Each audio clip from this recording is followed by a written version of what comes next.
जय मिथिला जय मैथिली सबगोटा के प्रणाम करै छी। तऽ चलू हम धातृम के अचार बनबै छी। एखन सीजन छै धातृम के, तऽ एकरा बढ़िया से धो के पोछि लेलहुँ हँ। कपड़ा लऽ के पोछि के एकरा आब भापि लै छी। एकटा लोहिया बैसा देलिए, ओहिके लेल ओहिमे कनि पानि डालि देलिए। पानि डालि के आब एकटा जालीवाला थारी बैसा देलिए। अहाँ चाहब तऽ स्टील के जे चलनी होइ छै आटा चलैवला, तैयोमे भापि सकै छी। तऽ एकरा हम 500 ग्राम हमरा धातृम छलै, तऽ एकरा भापि लै छी। 7 से 8 मिनट लगै छै अथी भापैमे। तऽ देखियौ एकर बुझबै केना जे मतलब सिद्ध भऽ गेल छै धातृम। तऽ चारू तरफ से ने फाटि फाटि जाइ छै डिजाइन जकाँ, देखैयोमे नीक लगैत रहै छै। आ फाटि जाइ छै तऽ अपने बुझि जेबै जे भऽ गेलै तैयार, सिद्ध भऽ गेल छै। तऽ आब एकरा हम उतारि लै छी। उतारि कऽ ठण्डा लै छी बढ़िआँसँ। देखियौ एक एक धातृम हम देखबै छी पूरा के मुँह छोड़ि देने छै अपने आप। हाथेसँ पूरा अथी अहाँ आरामसँ छोड़ा सकै छी धातृमके, अन्दरके बिया निकालि सकै छी। देखै छियै कतेक आसानीसँ भऽ जाइ छै। तऽ हम एकरा छोड़ा लै छी सभटाके एक एक कऽ कऽ। आर अहाँ चाही एहि स्टेजपर ने भापि कऽ अहाँ एकरा रौदमे सुखा कऽ मतलब कनिके एहिमे नमक छीटि देबै, कालावला नमक, आ सुखा कऽ अहाँ राखि सकै छी। खानाके बाद खा सकै छी। तऽ ओ मतलब हाजमा शक्तिके लिए बहुत अच्छा होइ छै।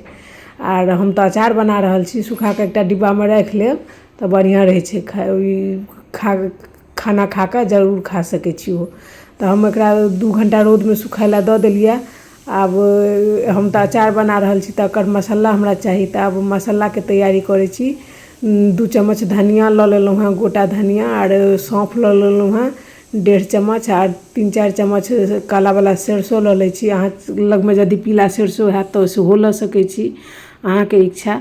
आब एहिमे 3-4 टा सुखेलका मिरचाइ दऽ देलिए। से सब मिला कऽ भूजि लै छी। बेसी मसाला किछु नहि देलिए, तऽ एकरा ओहिना स्वादिष्ट बहुत बढ़िआँ हेतै एतबे मसालामे।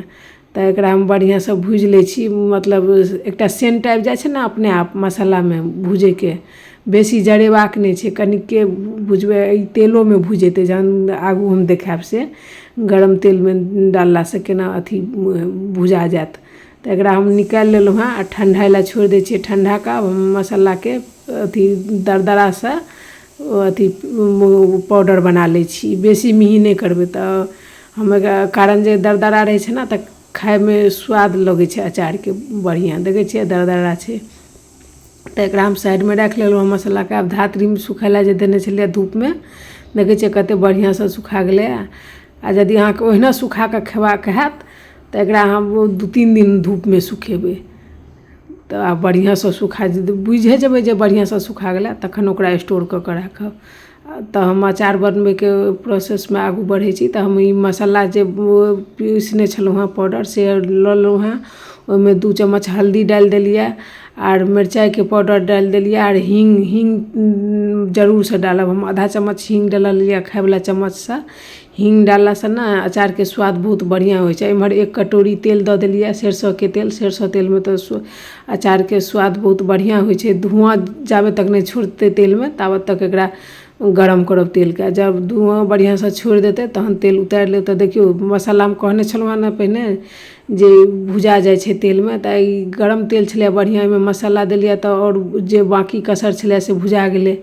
एहिमे हम जमाइन देनाइ बिसरि, जमाइनके तऽ भुजतियै नहि, तऽ हम जमाइन ओहिना दऽ रहल छियै।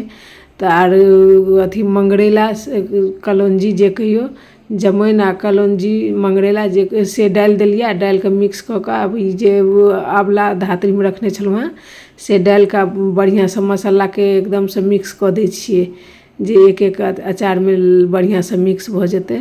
तऽ मसाला मिक्स कऽ कऽ एहिमे नमक डालि दै छियै। नमक तऽ अचारमे बेसिए पड़ै छै। आर ई अचार अहाँसभ जरूरसँ बनाबू, सेहतोके लेल अच्छा होइ छै।